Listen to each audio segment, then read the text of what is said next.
Hello दोस्तों, हमारे YouTube channel भक्ति कथा में आपका स्वागत है। आज मैं आपके लिए लेके आई हूँ कार्तिक मास महात्म्य अध्याय 18वां। अगर आपको हमारी ये वीडियो पसंद आए तो हमारी वीडियो को लाइक करें, चैनल को सब्सक्राइब करें और वीडियो को शेयर करना ना भूलें। आइए शुरू करते हैं। ओम ह्रीं ह्रीं श्री लक्ष्मी वासुदेवाय नमः। इस मंत्र का जाप करने से माता लक्ष्मी और भगवान विष्णु दोनों की कृपा प्राप्त होती है। किसी भी शुभ कार्य के लिए निकलने से पहले इस मंत्र का जाप करें। ऐसा करने से आपका काम बन जाएगा। कार्तिक महात्म्य के अध्याय 15, 16 व 17 की कथा के वीडियो में मैंने कथा के साथ साथ आपको कार्तिक व्रती के लिए त्याज्य वस्तुओं के बारे में कुछ जानकारी दी थी। इस वीडियो में भी आपको पुनः कार्तिक व्रती के लिए त्याज्य वस्तुओं के बारे में कुछ जानकारी दे रही हूँ। ब्रह्मचर्य का पालन। कार्तिक मास में ब्रह्मचर्य का पालन अति आवश्यक बताया गया है। इसका पालन नहीं करने पर पति पत्नी को दोष लगता है और इसके अशुभ फल भी प्राप्त होते हैं। कार्तिक महात्म्य में कहा गया है कि ब्रह्मचर्य से रहना, भूमि पर सोना, पत्तल में भोजन और चौथे प्रहर भोजन कार्तिक व्रती अवश्य करें। कार्तिक व्रती के लिए त्याज्य वस्तुओं के बारे में कुछ और जानकारी मैं आपको अगले अध्याय 19 की कथा में भी दूंगी। अब आप कार्तिक महात्म्य के अध्याय 18 की कथा का श्रवण करें। कार्तिक मास महात्म्य 18वां अध्याय। आइए शुरू करते हैं। नारद जी बोले, हे राजन, वहाँ देवताओं द्वारा बोए हुए बीजों से 3 वनस्पति उत्पन्न हुई। ब्रह्मा जी की स्त्री सरस्वती के बीजों से धात्री यानी आंवला, लक्ष्मी जी के बीजों से मालती और गौरी के दिए हुए बीजों से तुलसी उत्पन्न हुई। ये ही क्रमानुसार रजोगुण, सतोगुण और तमोगुण हुई।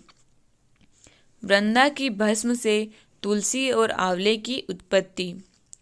नारद जी बोले, हे राजन, वहाँ देवताओं द्वारा बोए हुए बीजों से 3 वनस्पति उत्पन्न हुई।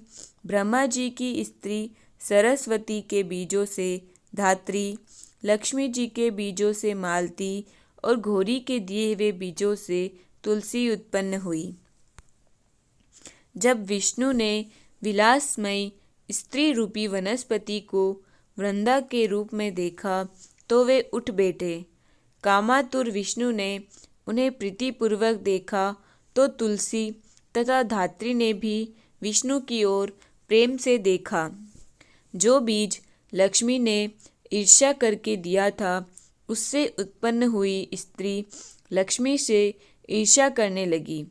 अतः उसका अति निंदित बर्बरी नाम रखा। धात्री और तुलसी विष्णु को प्रीति देने के कारण प्रीति बढ़ाने वाली हुई। जब विष्णु भगवान उस दुख को भूल गए तब देवताओं ने उन्हें नमस्कार किया। देवों द्वारा स्तुति करने पर विष्णु उन दोनों को संग लेकर बैकुंठ को गए। इसलिए कार्तिक के व्रत में तुलसी के वृक्ष के पास विष्णु का पूजन होता है। यही कारण है कि तुलसी विष्णु में प्रीति बढ़ाने वाली बनी। तुलसी का वन सब पापों को हरने वाला है। जिस घर में तुलसी का वन होता है वह घर भी तीर्थ स्वरूप है और कामों को देने वाला है। जो कोई इसको घर में लगाते हैं वहाँ यमदूत नहीं आते और वे यमराज के दर्शन भी नहीं करते हैं।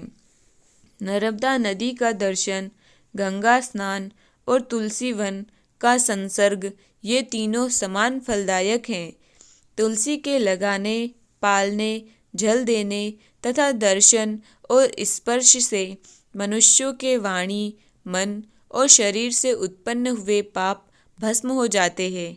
जो तुलसी की मंजरियों से विष्णु तथा शिव का पूजन करता है वह गर्भ में नहीं आता है, निसंदेह मुक्ति को पा जाता है। पुष्कर जैसे तीर्थ, गंगा जैसी नदी, वासुदेव जैसे देवता, ये सब तुलसी में रहते हैं। तुलसी की मूल रज, तुलसी की जड़ मिट्टी, किसी अंग पर लगाई प्राणों को छोड़ने वाला, सैकड़ों पापों से युक्त होते हुए भी यमराज उसको नहीं देख सकता है। हे राजन, यह विष्णु के समीप रहता है, यह सत्य है। तुलसी की लकड़ी के चंदन को धारण करने वाले व्यक्ति के शरीर को पाप स्पर्श नहीं करता है। हे राजन, जहाँ तुलसी के वृक्ष की छाया हो, वहाँ श्राद्ध करना अक्षय फल को देने वाला होता है, अतः वहीं पिंड देना चाहिए। हे नृपोत्तम, आंवले की छाया में जो पिंडदान करता है, उसके नरक में पड़े हुए पितृ भी तृप्त हो जाते हैं। हे राजन, जो माथे में, हाथों में, देह में आंवले को धारण करता है, वह विष्णु स्वरूप हो जाता है। आंवले का फल तुलसी और द्वारिका की रज में ये जिसके शरीर पर सदा रहती है, वह मनुष्य जीवन मुक्त हो जाता है।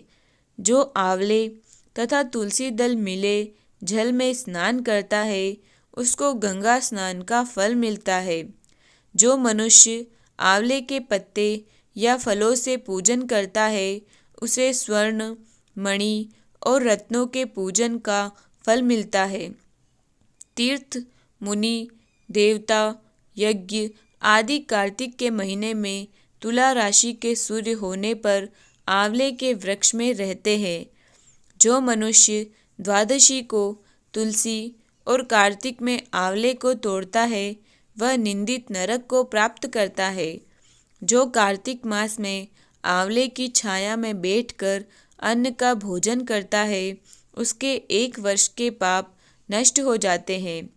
और जो आंवले के वृक्ष के नीचे भगवान का पूजन करता है, उसे सब क्षेत्रों में विष्णु के पूजन का फल मिलता है। विष्णु की महिमा की भांति धात्री, आंवले और तुलसी के महात्म्य को चतुर्मुख ब्रह्मा भी नहीं कह सकता। धात्री, आंवले और तुलसी की उत्पत्ति की कथा का जो भक्ति से सुनते हैं और सुनाते हैं, वे निष्पाप हो अपने पुरखों समेत विमान में बैठकर स्वर्ग को प्राप्त करते हैं। अब आगे का वृत्तांत 19वें अध्याय में सुने। इति श्री कार्तिक मास महात्म्य अष्टादश 18वां अध्याय संपूर्ण। जय श्री कृष्ण।